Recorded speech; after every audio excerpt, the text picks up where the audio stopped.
What if I reincarnated as a slime prince to escape paperwork, but the Villainess thinks I'm a doomflag? By Rimuru Edward 6. Rimuru, to escape his paperwork, takes the chance he got to escape and be a DLC prince in a game dimension, but finds out he is not the only person here who is not really a game character, and bonds with Catherina, who totally is freaking out about the doomflags his route has. Chapter 1, Catherina Clay's POV. In my previous life, I was just your average high school girl with a love for farming sims and sweets, and a completely unhealthy obsession with otome games. Then I died. Got reborn as Catherina Clay's, the Villainess in Fortune lover, and scrambled to avoid every single doomflag I could remember. Destruction by exile? No, thank you. Death at the hands of a scorned love interest? Double no. I thought I'd done everything right. Befriend the heroine? Check. Be nice to everyone, including my potential executioners? Double check. Even developed an impressive knowledge of agriculture and made everyone in the student council my bestie or pseudo-sibling. I was winning. But then the DLC dropped. No, really. Somehow this version of the game included a new character that wasn't in the original.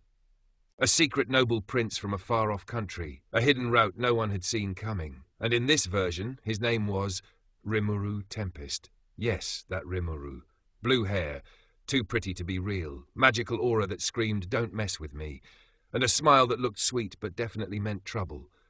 The first time I saw him, I almost choked on my scone. "Wait, you're not supposed to be here," I blurted without thinking. He raised an eyebrow. "I get that a lot. Apparently, in this alternate Doom Plus edition, Rimuru was a secret love interest who arrived at the academy in the second year. His route was originally locked, only available if you made very specific choices. The heroine could win his heart if she played everything right. But here's the problem. If she ends up with Rimuru, it's my doom flag, because in this version, if he falls for the heroine, he ends up protecting her from all the other princes, and that means those boys' attention shifts back to me. And let's just say, their breakups aren't pretty in this storyline. But, plot twist, if I accidentally get close to Rimuru, then he becomes my protector. And the heroine? She gets completely outplayed. She loses everything. Talk about unfair. It's a no-win scenario. If she wins, I lose. If I win, she gets the bad end, and probably wants to throttle me. Now Rimuru's walking around the school gardens like a flawless prince, catching girls when they trip and taming magical beasts like it's no big deal. And guess who he smiled at today? Me. Just a soft, casual, completely fatal smile. This is fine. I can handle this. I've survived worse. I'll just keep my distance, be friendly but distant. Maybe offer him some cookies and then run away. Simple, right? Oh no, I've triggered another doom flag, haven't I? He smiled at me. Just a soft, casual, completely fatal smile. This is fine. I can handle this. I've survived worse. I'll just keep my distance. Be friendly but distant. Maybe offer him some cookies and then run away. Simple. Lady Catherina Clay's, was it? He said, voice smooth and calm, but with an edge like he knew everything. You're not like the others. Huh? I blinked. Thank you, I think. Then he smirked, not the charming, prince-like kind. No, this was the smirk of a final boss who already knew the outcome of the fight. The girl who doesn't act like a game character, he said, his eyes narrowing slightly. How entertaining. You won't be boring, I'm sure. My soul left my body. He knows. He knows I'm not acting like a normal villainess. Does he know about the game? About me? About my past life? I nodded too quickly and gave a weird laugh that sounded more like a goat. Ha ha, I have no idea what you mean. I am a totally normal, noble lady who enjoys tea and gardening and absolutely doesn't know anything about hidden DLC routes. His smirk deepened. Oh no, I think I just made it worse. I watched Rimuru walk away, his long silver-blue hair swaying gently as he strolled across the courtyard like he owned the world, or was at least renting it at a really good rate. He didn't even look back. But I could still feel the weight of his words like an invisible hand gripping my shoulder. The girl who doesn't act like a game character. You won't be boring. What was that supposed to mean? Was it just his way of flirting? Was it a threat? Or worse, was it both? I clutched my parasol tighter, the polite smile still frozen on my face. Inside, I was screaming, because I remembered something about him. In the Fortune Lover Tempest Ties expansion, aka the DLC that no one asked for, but everyone obsessed over, Rimuru wasn't just another prince. He was different, special. He was self-aware. In his route, if you played it right, Rimuru would eventually turn to the screen during a private moment and say, "You're not like the others. You're not from here, are you?" And then he'd wink. At you, the player, through the screen. I remember reading the forums. People lost their minds over that scene. "He knows," they all said. "He's breaking the fourth wall." And it only got worse, or better, from there. He'd chat with you about your choices, ask if you're enjoying the game, even joke about save files and restarts. He was charming, strange, and completely terrifying. And now he's real, and if that awareness carried over from the game into this world, then he knows. He knows I'm not just Catherina Clays, the arrogant noble villainess with a bad habit of garden hoarding and snack theft. He knows I'm me, the awkward otome-loving girl who died and got reborn inside her favourite game. I grabbed a cookie from my pocket and shoved it into my mouth just to keep from screaming. What do I do now? I muttered around the crumbs. If Rimuru really remembered the player, then he could see through everything. That meant he could blow my cover. Or worse, what if he thought I was still the player and tried to romance me directly? Suddenly every doom flag I had ever carefully dismantled felt like it was being rebuilt brick by brick, right in front of me. I chewed slowly, eyes narrowing. No, I will not fall here. I've avoided destruction this long. I can handle one reality-bending slime prince. I just need a plan, or backup, or maybe just more cookies. Maria Campbell's POV. I've always thought Lady Catherina was a little strange, not in a bad way, just delightfully unpredictable. One moment she's rescuing someone from a cruel rumour, and the next she's building a full vegetable garden behind the dorms. She's warm, cheerful, and has a heart so big it's a wonder it fits in her chest. But today was weirder than usual. I found her crouched behind a rosebush, gripping a cookie like it was a weapon. Her eyes were wide, her expression unreadable, part panic, part horror, part someone just remembered they left the stove on. She was staring at Prince Rimuru Tempest's back as he walked away. That wasn't new. Most girls stared when he passed. He was, well, beautiful, too beautiful, like someone carved him out of moonlight and starlit ice. I hadn't spoken to him yet, but he already gave me the kind of chills you feel when you stand too close to a sleeping beast. "Lady Catherina," I said gently. She yelped and jumped like I'd just caught her doing something illegal. "Maria," she laughed nervously. "Hi, hello. Beautiful day for horticulture." I looked down. She was gripping a thorn bush. "You're bleeding." "Am I? Huh, can't even feel it? Probably adrenaline." I took her hand and began wrapping it with my handkerchief. Her eyes darted around like she expected the sky to fall at any moment. "Are you all right?" I asked. She leaned in so close I could smell crumbs on her breath. "Maria, listen very carefully. He knows." "Who knows what?" I blinked. "Rimuru, he knows the truth about me, about everything." I tilted my head. What truth?" Catherina glanced around, clearly checking for eavesdroppers, and then whispered, "He spoke to the player. In the game. He remembers. That means he sees me for what I really am." I blinked again. "The player?" "Yes," she hissed. "In the game. He breaks the fourth wall. He talks to you like he knows you're playing. And now he looked at me like he sees through the screen. And he said I wasn't acting like a normal character. And that I was entertaining. That means he knows." There was a long pause. "Are you feeling all right?" I asked gently.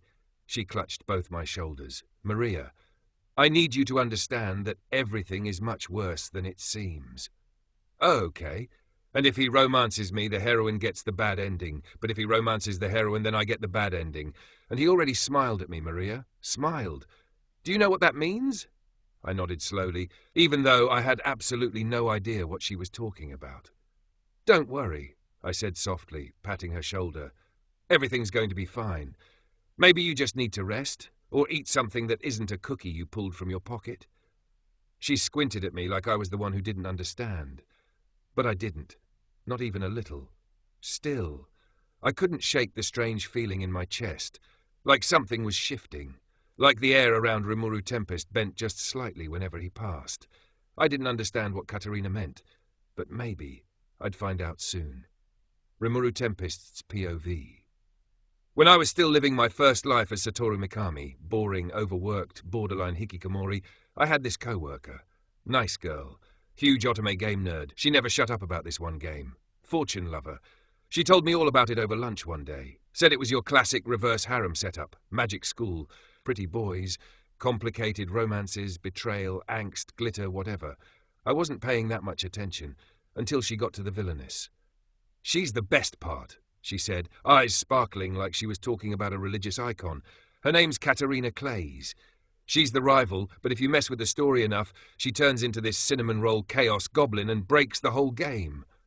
I remember laughing. Sounds like a bug. No, it's the best kind of bug, she insisted. She befriends everyone, builds a farm, and somehow ends up being the true heroine without even trying. I'd totally reincarnate as her. Huh, well guess what? Looks like someone did. Because that girl I just talked to? Yeah, that's Catherina Clays. But not the scripted, snobby, game-accurate version. No, this one knows things.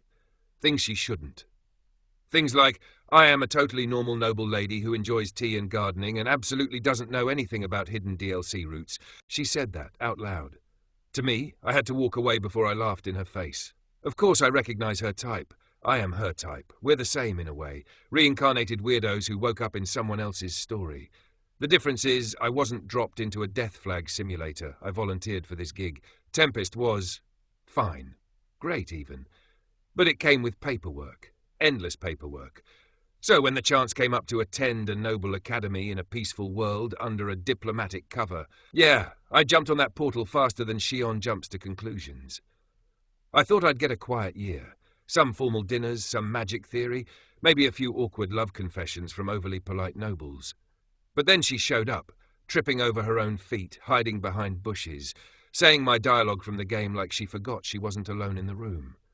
She really thought I wouldn't notice. Of course I noticed. She's a player reincarnate. Or at least someone who played the game. Maybe more than once. She's got that I'm trying to break fate using friendship and baked goods energy. It's loud, and it's funny. More importantly, it's interesting. The original game script was predictable. Prince this, noble that, romance routes and rivalries and glittery doom flags. But she's already knocked the plot off its rails, and I haven't even introduced myself properly. I smirked to myself as I turned the corner, this Catherina's frantic muttering still echoing faintly behind me. She thinks she's hiding her secrets. But I'm not here to expose her. No, I'm here to watch, to see how far she'll go to rewrite her fate, to dodge destruction and still end up at the center of every heart in the room. And maybe stir the pot a little. After all, what's the point of skipping out on paperwork if I can't enjoy the show? Chapter 2, Catherina Clays' POV. He knows. I don't care how many cookies I eat or how deep I dig in my garden, that won't change the truth. Prince Rimuru Tempest knows, and I am officially, irreversibly doomed. At first I told myself I was overreacting. Maybe he just had that quiet, mysterious aura, the kind that makes you think he's reading your soul when he's probably just thinking about dinner. You know, the usual princely aesthetic. But then I remembered what I said, out loud, to his face. I am a totally normal, noble lady who enjoys tea and gardening and absolutely doesn't know anything about hidden DLC routes. What was that? Why would I say that? Why would I just announce my reincarnated knowledge like I was shouting it from the Academy bell tower? I might as well have handed him a scroll titled, I know I'm in a game and am very much not supposed to be here. Please don't smite me. And he didn't even blink. He just smirked. With those weirdly calm, terrifyingly shiny golden eyes that looked like they'd seen everything. Eyes that said, oh, so you do know the script. Let's see what happens when I tear it up. Now every time I see him, I freeze up.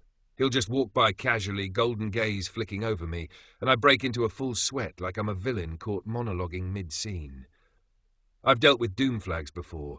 I've stared down heartbreak, exile, magical explosions, and awkward birthday party seating arrangements.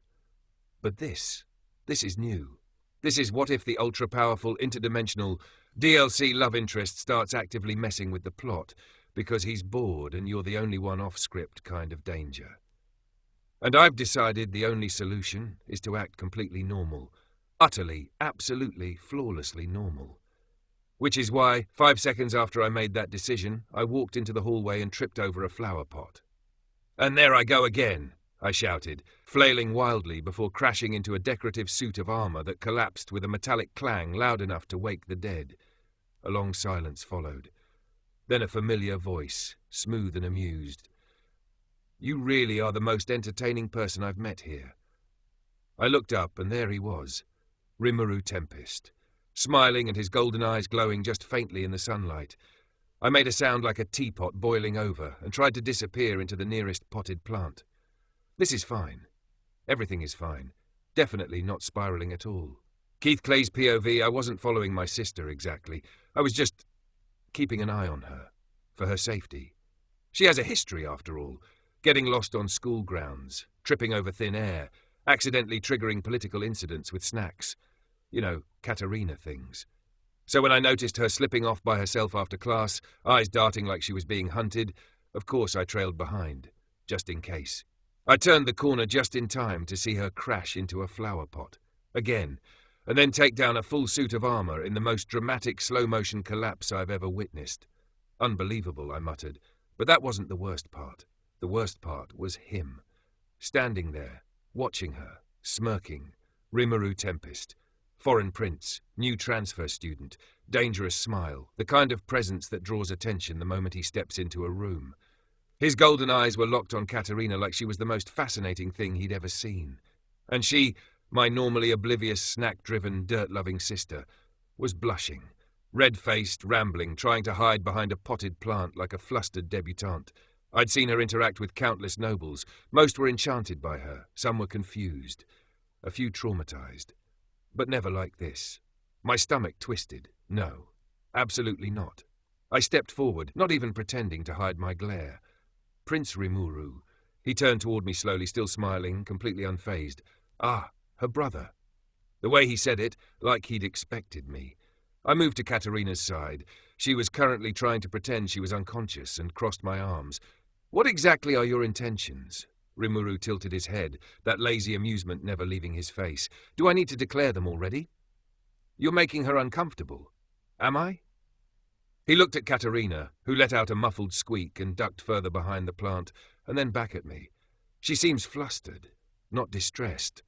But if my presence is too much, I'll keep my distance. I blinked. That was surprisingly reasonable.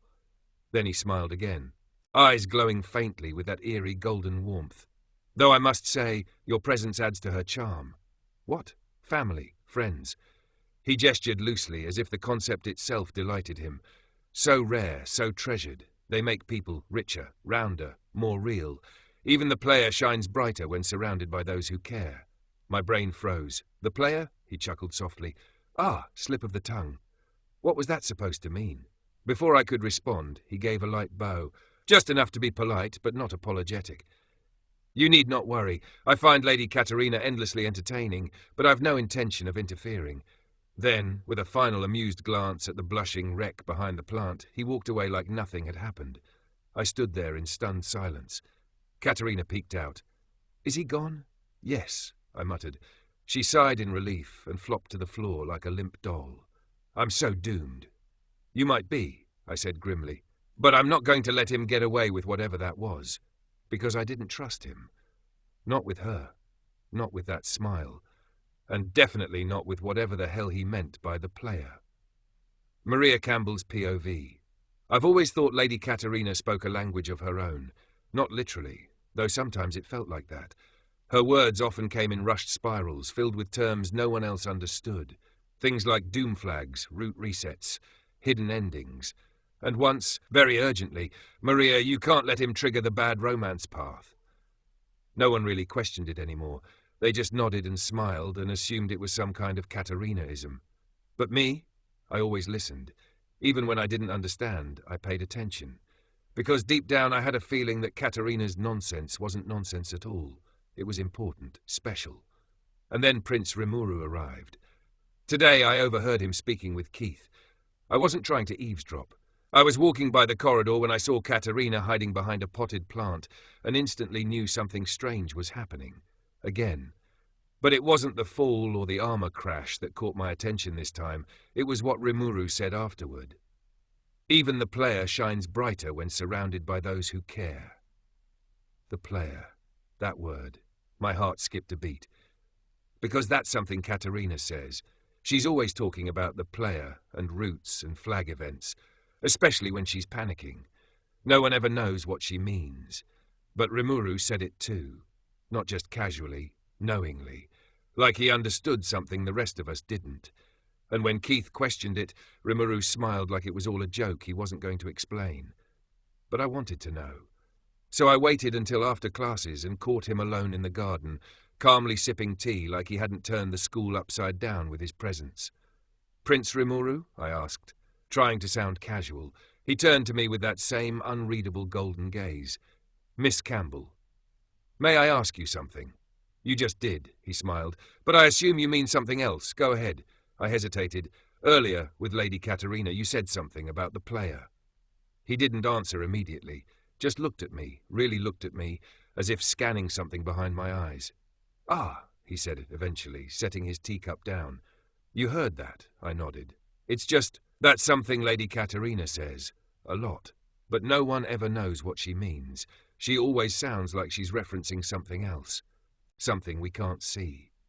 Rimuru's smile turned thoughtful, not mocking, not dismissive. "Because she is," he said simply, "and perhaps now you're starting to see it too." I blinked. "See what?" He tapped a finger against his chin. "Reality has layers, Maria. Most people only ever see the surface, but some have lived outside it long enough to recognize the seams." "You mean like Catherina?" His eyes sparkled. "Yes, Catherina. She's very special."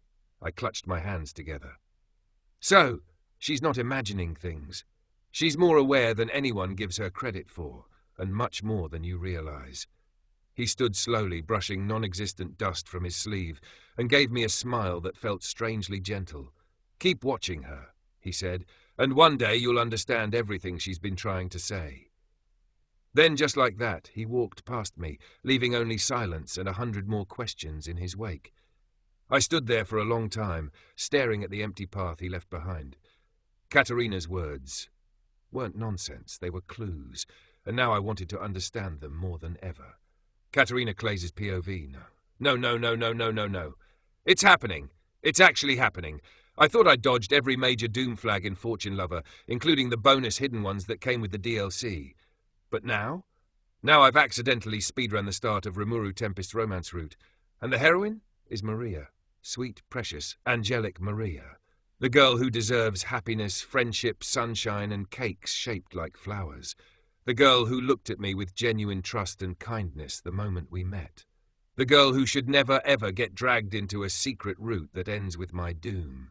And she only spoke to Rimuru because I said something first. I remember the moment too clearly. That golden-eyed, smirking disaster looked at me like he knew I'd broken the script, which, to be fair, I did. Then I panicked and blurted something about DLC routes and the player and ran off like a maniac. But I forgot one thing. Maria listens when I talk. No matter how weird, how confusing, how downright suspicious I sound, she always listens. So, of course, when he said something similar, she noticed. And she asked. And that's how it starts. That's literally how Rimuru's romance route starts. Not with a confession or a magical duel. No, it starts with curiosity. The heroine asking about his strange words. That's the trigger. It's the exact dialogue choice from the game. Ask Rimuru about the player, Secrets Beyond the... That's the actual title. I remember. And the worst part, Maria didn't choose it, I did. I inspired her to ask. I fed her the dialogue. I basically handed her the key to Rimuru's glittery golden love route and said, "Here you go, ruin my life with this." Why am I like this? I stared across the courtyard, watching Maria walk away slowly after speaking with him. Her hands were clutched together, her expression thoughtful. Rimuru watched her too, just for a moment, before turning and leaving with that usual calm stroll, like he wasn't actively unraveling fate behind that faint smile. I ducked behind a tree and grabbed my emergency cookie from my skirt pocket. Chomp! Okay, Catherina, think. If Maria starts his romance route and ends up with him, then that means he doesn't choose me. And if he doesn't choose me, I get destroyed. In this version, I'm the doom flag. If Rimuru sides with the heroine, which he might, then he'll protect her from the other love interests. That means they'll all shift back to their original roots. Back to the heroine. And then what? I become the villain again. They'll all remember I'm supposed to be the rival, the obstacle, the she-must-be-stopped girl with the evil smirk and a tragic backstory nobody cares about. It all resets. Everything I've worked so hard to avoid, exile, heartbreak, tragic violin music, it'll all come back. Unless I stop it. Somehow. I clenched my fists, crumbs falling dramatically from between my fingers. Maria is too sweet to be caught in this chaos. I will not let my best friend trigger my doom just because I can't stop blurting out meta-nonsense in front of a shiny-eyed isekai prince. It's time. Emergency doom flag meeting. Tonight. Chapter 3. Catherina Clays's POV. The moment Maria walked away from Rimuru with that thoughtful look on her face, I knew it was too late. The route had begun. I, Catherina Clays, was officially back on the path to doom. So naturally, I did what any rational, well-adjusted noble lady would do. I sprinted to my room, slammed the door, collapsed on the carpet, and summoned an emergency strategy meeting of my inner council of Catherina Clays. They appeared instantly, as always, the familiar lineup of my smaller animated selves, each representing a vital part of my clearly very stable psyche. Serious Catherina adjusted her imaginary glasses and looked grim. The Rimuru rout has been triggered. This is a code gold-eyed crisis. Romantic Catherina swooned onto a dramatic fainting couch that didn't exist. His voice is so dreamy, though, we could just fall in love with him. Farmer Catherina threw a potato at her. Focus! This is doomsday, not a bridal catalogue. Child Catherina sniffled. But Maria's so nice. She didn't mean to. Of course she didn't, I shouted aloud to myself. She's perfect. That's the problem. Rimuru will fall for her if I don't stop it. The council fell into a heavy silence. Then serious Catherina spoke again. There's only one option. We all turned to her. She pushed her imaginary glasses up again for maximum intensity. We must become his love interest. All 5 of me gasped, temporarily. Serious Catherina clarified. We get close to him first. We steal the route. That way he won't fall for anyone else. Wait, I blinked. So, seduce him so no one else does? Romantic Catherina clapped. I love this plan. But what if I fall in love with him for real? I cried. All 5 of me paused. Then Farmer Catherina muttered, well, better you than doom. Fair. But how does this help? Child Catherina asked. Isn't that dangerous too? That's where phase 2 comes in, serious Catherina said. Once he's interested in us, we convince him subtly that no one else is a threat, that we're just a harmless, cookie-baking dirt gremlin who loves her friends and definitely doesn't need magical princely protection. I gasped. That's genius. That's insane, Farmer Catherina added, but genius. I leapt to my feet, filled with determination, fear, and at least 30% cookie energy. All right, everyone, Operation Become the Love Interest to cancel the love interest is officially underway. My mini Catherinas saluted me. Was this a flawless plan? No. Was it a plan at all? Debatable. But it was the best I had. If I could just keep Rimuru focused on me long enough to keep Maria and everyone else out of his sparkly golden danger zone, I could buy myself time. Time to shift the plot. Time to derail the route. Time to avoid doom. I just had to make sure I didn't fall for him in the process. Right? Oh no. Next day I was ready, or at least I thought I was. I'd spent the entire night rehearsing in front of the mirror, practicing elegant expressions, trying out sultry glances, which mostly looked like I had something in my eye. I even watched a few of those romantic dramas where the noble ladies hold fans and talk in slow, dramatic sentences. I was going to be alluring. I was going to be graceful. I was going to be the love interest Rimuru couldn't ignore. That was the plan. But now, standing in front of him in the courtyard with the sunlight gleaming off his silver-blue hair and those terrifyingly calm golden eyes, I realized something very important. I have no idea what I'm doing. I cleared my throat and offered what I hoped was a coy smile. Prince Rimuru, fancy meeting you here. He blinked slowly. You're the one who sent me a note requesting a meeting. Right, yes, but I meant it, dramatically. Smooth, so smooth, like gravel. I pressed forward anyway. This was for the mission. The greater good. Operation Become the Love Interest to cancel the love interest must go on. So, I said, fluttering my eyelashes like I was trying to blink away sand, I've been thinking, you're very mysterious, aren't you? He tilted his head, expression unreadable. Am I? Yes, you're brooding and powerful and dangerous. I leaned in. It's very attractive for some people, Not me, probably, but in theory. I tried to laugh charmingly. It came out like a wheeze. There was a long pause. Rimuru didn't smile this time. He looked at me with those golden eyes, the amusement gone, replaced by something else, something heavier. Disappointment. "You were breaking this dull game so beautifully," he said softly, "but now you act like a save file stereotype." I froze. "What?" "Sorry," he continued, his voice too calm to be kind. "I prefer the person you were before." He stepped past me, his words echoing louder than any footsteps. "You disappointed me," he said. "I guess this will be a dull year after all." And then, just like that, he sighed and walked away. No smirk, no teasing, no trace of the curious glint I'd seen in him before, just silence. And I stood there, frozen in place, as a single flower petal floated by like a tiny, dramatic punctuation mark to the absolute emotional curb stomp I'd just experienced. The mini Catharinas in my brain, all fallen in battle. Romantic Catherina, we've lost him. You tilled the soil of doom yourself. Serious Catherina, he's right. You forced the route, and he saw through it. Child Catherina, does this mean no snacks? All of them in unison. Emergency reboot. I sank to the bench nearby, holding my head in my hands. How had this happened? I'd survived magic school politics, jealous noble girls, love triangle chaos, and at least 4 near-exile events. But I'd never felt this kind of failure before. I wasn't afraid of Rimuru anymore. I wasn't even worried about doomflags. I was ashamed. Because for the first time since arriving in this world, I'd stopped being myself. And I didn't even realize it until it was too late. Maria Campbell's POV, I found her sitting alone in the courtyard, slouched on a bench beneath the magnolia tree. Lady Catherina. There was usually a kind of energy around her, chaotic, bright and a little unpredictable, like she might declare war on a pastry or start digging a trench for carrots at any moment. But now she looked still, like someone had pressed pause on her. I quietly walked up and sat beside her. She didn't look up. She was holding a cookie in both hands, but not eating it. That alone told me something was very, very wrong. "Lady Catherina?" I said softly. Still no reaction. Then finally she let out a sigh. "I failed the route." I blinked. "The route?" She waved one hand vaguely. "You know, the strategy, the plan. I was trying to overwrite a doom flag with a soft flag branch that diverts into a neutral sub-ending." I just stared. She groaned and dropped her head into her hands. "Okay, I know you have no idea what I'm talking about, and that's fine, but just know this.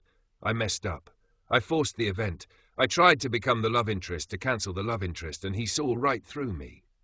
I reached over and gently rested a hand on her back. She was trembling a little.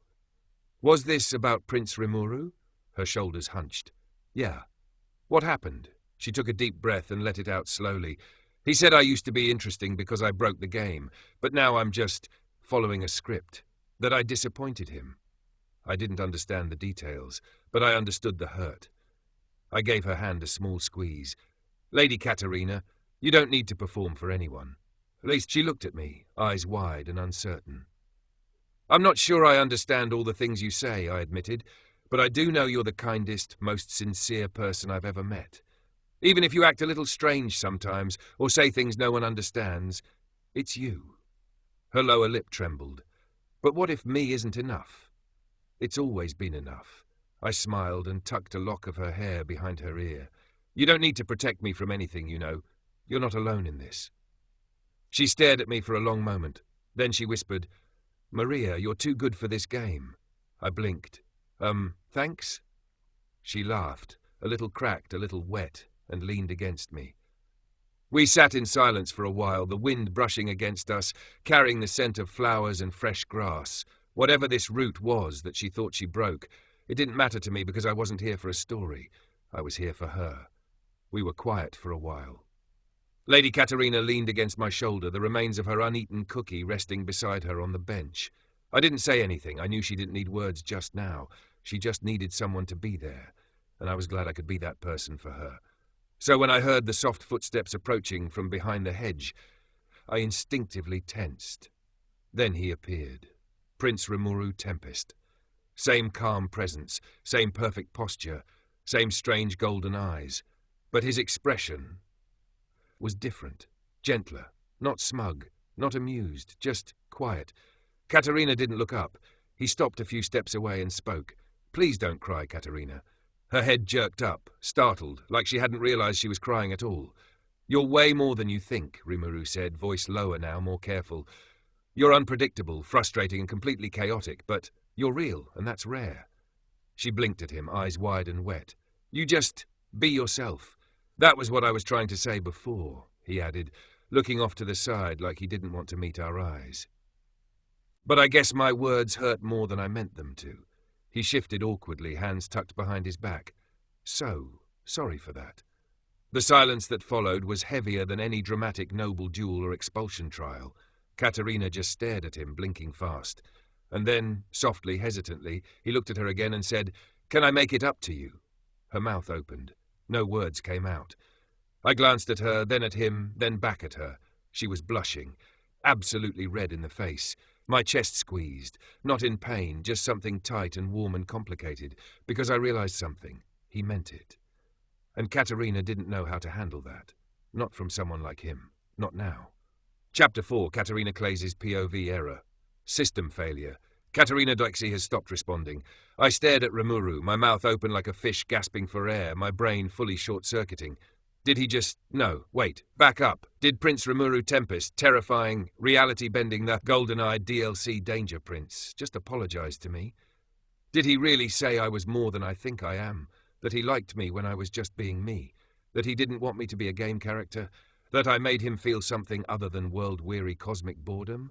And most importantly, did he ask if he could make it up to me? Cue Mini Catherina mental council panic mode.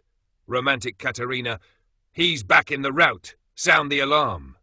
Serious Catherina, this is no longer a flag. This is a full-on confession event trigger. We didn't even get a chance to bribe him with vegetables. Does this mean we forgive him? Or cry harder? I can't tell. All of them. Say something, you dummy. I opened my mouth to reply. Nothing came out.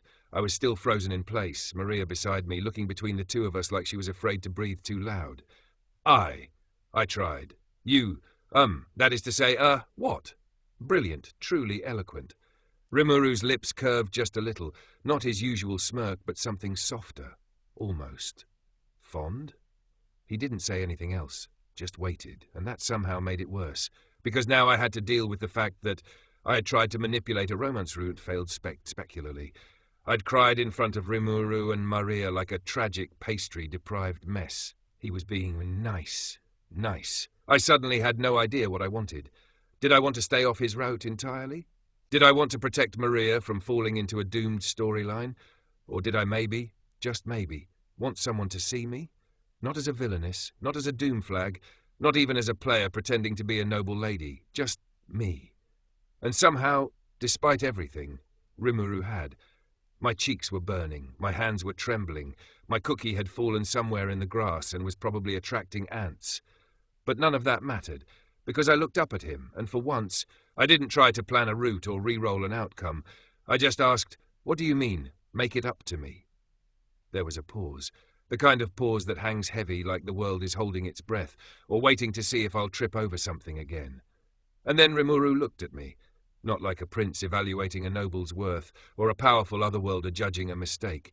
He just looked, calm, thoughtful, and said, "We could go gardening together." I blinked. "What?" "Or something less noble," he added with a shrug. "Take an outing, wander around town, try street food, whatever suits you." My brain was not prepared for this kind of offer. Where were the cryptic warnings, the smug smirks, the soul-piercing monologues about fate and players and systems? He smiled, gently, not teasing. "And maybe," he said, "you could tell me about the girl behind the mask." My breath caught in my throat. The girl behind the... Did he mean me? Not Catherina Clays, heir to a noble house. Not the villainess of fortune lover. Not the garden-obsessed, cookie-hoarding, flag-dodging disaster I've spent years trying to play like a character sheet. But me.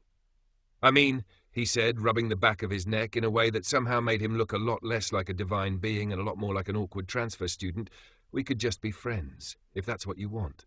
Friends. Not a romance route, not a forced flag, not a scripted bond I'm supposed to react to. Just friends. A soft path, a hidden ending, one that wasn't in the game." The mini Catherinas were stunned. "Wait, Is this a route? That's not a route. We don't have data for this. Do outings have vegetables? Child. He wants to be friends with us? I couldn't speak at first. My throat felt tight, like if I said the wrong thing, the moment would shatter, and then finally I nodded. Okay, I said, we can garden. His expression softened again, like he'd been hoping I'd say that. And maybe, I added quickly before I lost my nerve, I'll tell you about the girl behind the mask, but only if you bring gloves. The weeds are serious. He chuckled, an actual, real laugh. Not a polished one, not a noble one, just honest. I can handle weeds, he said, and for the first time in a long time, I believed someone really could. Later that day, there are few things in this world that bring me peace. Cookies, freshly turned soil, and the feeling of pulling a stubborn weed out by its roots like a victorious warrior of the vegetable realm. Gardening is my thing. It makes sense. It's quiet, simple, and full of life. You plant something, you care for it, you watch it grow. And for once, there are no doomflags, at least, usually. But today was different. Today, Rimuru Tempest, Prince Enigma, walking golden-eyed mystery, was sitting beside me in the dirt, sleeves rolled up, hands muddy, casually pulling weeds like it was the most natural thing in the world. I have to say, he said as he patted soil around a seedling, this is surprisingly nostalgic. I blinked. Nostalgic? He smiled, not his usual smirk, but something gentler. In my country, we have a big harvest festival every year. It's one of my favorite times. I tilted my head. You do? He nodded. We celebrate the end of harvest season. Bonfires, food stands, lots of games. I modelled it after some things I remembered from another world. He glanced at me sideways. One where fall festivals were, simpler, Earth-style, I guess you could say. I froze. My trowel slipped from my hand and hit the dirt with a soft thunk. Did he just say, Earth? He smiled faintly, like he knew exactly what he'd done. I thought maybe I could bring some of that energy here, he added. Get away from all the paperwork back home. Nobility's great and all, but you'd be amazed how many meetings it takes to approve a seasonal gourd parade. My mouth opened. Closed, opened again. He's from Earth, or at least he remembers it. I had suspected it, deep down. But hearing him say it so casually, like it was just part of the conversation, made my stomach twist with the kind of nervous excitement you get right before stepping on a rake. Then he turned to me, brushing soil from his gloves, and asked, So, what about you? I blinked. What about me? Are you a fan of this game, he asked simply, or did someone tell you about it? My breath caught. He knows. Of course he knows. He's known all along. He's just waiting to see if I'll admit it. I looked down at the rows of sprouting herbs, trying to will my face not to burst into flames. What do I say? Do I lie? Pretend I'm just a strange, noble girl who says weird things about flags and routes for fun? No, not to him, not anymore. I swallowed and said, I used to play it. He didn't say anything, just waited. I knew the characters, the routes, the endings. I died in another world. I glanced at him, my voice small. This was my favorite game, Rimuru smiled. Thought so. So, you remember Earth? I asked, voice barely above a whisper. Rimuru nodded. Yeah. I hesitated, then blurted out the one question I couldn't stop thinking about. Were you a player too of this game? He let out a short laugh, not mocking but amused. No, I wasn't into otome games actually, he said, but my colleague was. I blinked. Your colleague? She was obsessed with Fortune Lover, used to talk my ear off about all the routes, especially yours. He glanced at me, golden eyes twinkling. You were her favourite character. I froze. Me? You were hilarious, he said with a grin, and apparently a bug. A what? He reached over and casually plucked a weed from between two herbs. Did you know you're living in the bug version of the game? I stared at him. Bug. Version? Beta build, he said, like this was a totally normal conversation to have while gardening. They patched most of it in the final release, but in the old version, if the player was too nice to you, you glitched out of your villain role entirely and started hijacking other routes. I blinked. My brain had completely stalled. I glitched? Yeah, in the bugged version, you'd befriend everyone, charm the love interests before the heroine got to them, and even unlock random events that weren't supposed to exist. You were like a chaos magnet. He tossed the weed aside with casual efficiency. So congratulations, he added. You're living in the beta build. You literally broke the game. just like in the original Bug. I stared at the garden bed, heart pounding. Bugged, beta build, and I was the Bug? I wasn't even the Villainess anymore. I was a software malfunction. "How is this my life?" I whispered. "Oh, right." He added like it was an afterthought. "I was a construction worker, by the way." "What?" "Yeah, in my first life. Died, reincarnated as a slime. Whole thing." He dusted off his gloves and leaned back on his heels. Eventually founded a nation. Became a political leader. A lot of treaties. Endless paperwork. I blinked. "And now you're here." "Yup," he sighed contentedly. "Took this assignment to get a break from the mountains of documents. Thought playing Prince for a while would be easier." He paused. "It's not. Still paperwork. Just more ribbons." I couldn't stop staring at him. A slime? A construction worker? A world leader? And now a DLC Prince in a bugged-out romance sim where I was the corrupted variable? This was too much. Too much law, too many flags. Too few snacks. I fell back into the dirt with a dramatic groan, arms splayed like a fallen scarecrow. I miss when my biggest problem was whether or not someone liked my cookies. Rimuru laughed. "You know, I liked you better when you said stuff like that." I sat up and glared at him. "You mean when I was being myself?" "That's the one." He had a point. Again.